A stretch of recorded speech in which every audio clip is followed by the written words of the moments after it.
నమస్తే, welcome to Andhraprabha. నేను శిశిర. కొంతమంది నిర్మాతలు ఒక సీరియస్ పాయింట్ చెప్పారు. ఏంటంటే, హీరోలు బ్లాక్ తీసుకుంటే మేము కూడా బ్లాక్‌లో ఇవ్వాల్సొస్తుంది. అంటే మేము కూడా వాళ్ళు వైట్ తీసుకుంటే ఒకవేళ మాకు బ్లాక్‌లో పే చేయాల్సిన అవసరం ఉండదు గదా! ఇలాంటి విషయాలన్నీ మాట్లాడుతున్నారు. అసలు హీరోలు వైట్ తీసుకుంటే మరి ప్రాబ్లమ్ ఏంటి? ఇవన్నీ విషయాలు మనం అడిగి తెలుసుకుందాం. ఇప్పుడు మనతో పాటు ఉన్నారు సీనియర్ జర్నలిస్ట్ మనకు నారాయణ రాజు గారు. ఆయన్ని అడిగి తెలుసుకుందాం. నమస్తే అండి. నమస్తే అమ్మ. ఇప్పుడు మనకి వస్తున్న విషయం ఏంటంటే, చాలామంది నిర్మాతలు అంటే ఎవరు ఏంటి అని కాకుండా వస్తున్న వార్తలు, ఇప్పుడు చక్కర కొడుతున్న వార్తలు ఏంటంటే, హీరోలందరూ బ్లాక్‌లో తీసుకుంటున్నారు. దానివల్లనే నిర్మాతలు బ్లాక్‌లో ఇవ్వాల్సి వస్తుంది. అదే వాళ్ళు వైట్‌లో తీసుకుంటే చాలా వరకు మాకు ప్రాబ్లమ్స్ కూడా తగ్గుతాయి. మేము బ్లాక్‌లోనే ఇంట్రెస్ట్ కూడా బ్లాక్‌లో కట్టాల్సి వస్తుంది అని ఆరోపణలు చేస్తున్నారు. ఈ విషయం పట్ల మీరేమంటారు? ఇప్పుడు హీరోలు అంటే కేవలం హీరోలే మాత్రమే కాదు, ఇప్పుడు తెలుగు ఫిల్మ్ ఇండస్ట్రీయే కాకుండా టోటల్ ఇండియన్ ఫిల్మ్ ఇండస్ట్రీలో హీరోలతో పాటు హీరోయిన్స్ రెమ్యునరేషన్లు, అలాగే డైరెక్టర్ల రెమ్యునరేషన్స్, డైరెక్టర్ ఆఫ్ ఫోటోగ్రఫీ వీళ్ళ రెమ్యునరేషన్స్ కూడా బాగా పెరిగాయి.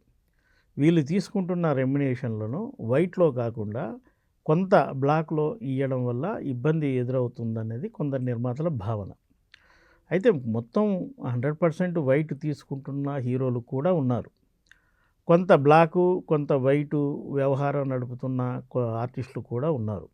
అయితే వాళ్లకు బ్లాక్ ఇవ్వడం వల్ల మాకు ఇబ్బందులు ఎదురవుతున్నాయని నిర్మాతలు భావిస్తున్నప్పుడు వాళ్ళ కండిషన్ పెట్టుకోవచ్చు. హీరోకు, బాబు నీకు ఒక ₹1,00,00,000 మాట్లాడుకున్నాం, ₹1,00,00,000 నేను వైటే ఇస్తాను, ఇది నా పరిస్థితి అని చెప్పుకునే స్వతంత్రం నిర్మాతకు ఉంటుంది. ఆ మాట అక్కడ నోరు విప్పకుండా అంతా ఇప్పుడు ఏదో ఐటీ రైట్స్ వచ్చాయి, కొంత లెక్కలు చూపడంలో ఇబ్బంది ఎదురైంది కాబట్టి హీరోలు బ్లాక్ అడిగారు కాబట్టి మేము బ్లాక్ మనీ తెచ్చి వాళ్ళకి ఇవ్వాల్సి వచ్చిందని ఆరోపణలు చేయడం సరికాదు. సినిమా అనేది హీరో ప్రధాన పాత్రధారి అయినప్పటికీ హీరోతో పాటుగా చాలామందికి రెమ్యునరేషన్ సిస్టమ్ ఇక్కడ ఉంటుంది. నేను కొంతకాలంగా చూస్తున్నది ఏంటంటే, చాలామంది హీరోలు వైటే తీసుకుంటున్నారు, కొందరు మాత్రం బ్లాక్ తీసుకుంటున్నారేమో. అది ఐటీ రైట్స్ తర్వాత అధికారులు ఏమైనా చెప్తే మనకు సమాచారం తెలుస్తుంది. అయితే ఇండస్ట్రీలో ఆర్థిక వ్యవహారాలు, ఉదాహరణకు ఇందాక హీరో గురించి అంటే, హీరోలు సినిమా చివరి వరకు కూడా ₹1 కూడా తీసుకొని హీరోలు ఉంటారు. సినిమా పూర్తయి అది బిజినెస్ అయ్యి రిలీజు దగ్గర పడుతున్నప్పుడు సెటిల్మెంట్ జరుగుతుంటాయి. ఆ సందర్భంలో వాళ్ళు తీసుకుంటుంటారు. అయితే ఏ బిజినెస్కైనా వైట్ ఉంటుంది, బ్లాక్ ఉంటుంది. సినిమా వాళ్ళని పక్కన పెడితే మిగతా వ్యాపారవేత్తలు కావచ్చు, పొలిటీషియన్లు కావచ్చు, మరొకరు కావచ్చు, అందరూ వైట్ ట్రాన్సాక్షన్స్ చేయట్లేదు కదా. కొంత వ్యవహారం నడుస్తూనే ఉంటుంది ఎక్కడైనా. అదే క్యాష్ తిరుగుతున్నప్పుడు అది బ్లాక్ అంటుంటాం. మరి దేశంలో మనకి ఎక్కడ చూసినా అలాంటి పద్ధతులు క్యాష్ కనపడుతూనే ఉంటుంది. ఇకపోతే చాలా వరకు పేమెంట్లన్నీ నేను ఇందాక చెప్పినట్టు వైట్ అంటే ఆల్రెడీ జీఎస్టీ పే చేస్తాడు ప్రొడ్యూసరు.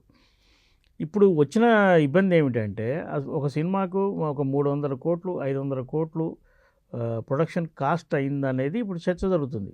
దేవర సినిమా కావచ్చు, అంతకుముందు సలార్ కావచ్చు, ఇంకా అంతకుముందు కొన్ని సినిమాలు, తాజాగా మనకు పుష్ప, గేమ్ చేంజర్ సినిమాలకి వీటి నిర్మాణ వ్యయం బాగా పెరిగిందనేది వాస్తవం. అయితే హీరో మీద వ్యాపారం జరుగుతున్న పద్ధతులు ఇప్పుడు. దీనికోసం హీరో ఉంటాడు కాబట్టి హీరోకు స్థాయికి తగినట్టుగా ఖర్చు పెట్టాలంటే నిర్మాత దగ్గర అంత పెట్టుబడి ఉండదు కాబట్టి కొంత అప్పు తెచ్చుకుంటాడు. అప్పు అనేది ఫైనాన్స్. మరి ఫైనాన్స్ ఇచ్చినోడు వాడు మొత్తం వైట్ ఇమ్మంటే వాడు ఎందుకు ఇస్తాడు? వానికి ట్రాన్సాక్షన్స్ ఉంటాయి కదా. వాళ్ళు ఇది కొద్దిగా అండర్స్టాండింగ్గా జరుగుతున్న వ్యవహారం కాబట్టి హీరోలు వైట్ తీసుకుంటే మాకు బ్లాక్ తీసుకోవాల్సిన అవసరం లేదనడం నిర్మాతలు సరైన పద్ధతి కాదు అది. ఎందుకంటే సినిమాకు కేవలం హీరోల మీదనే ఖర్చు కావట్లేక మిగతా మేకింగ్ మీద కూడా ఖర్చు అవుతుంది. ఆ విషయం కూడా నిర్మాతలు ఆలోచించాలి.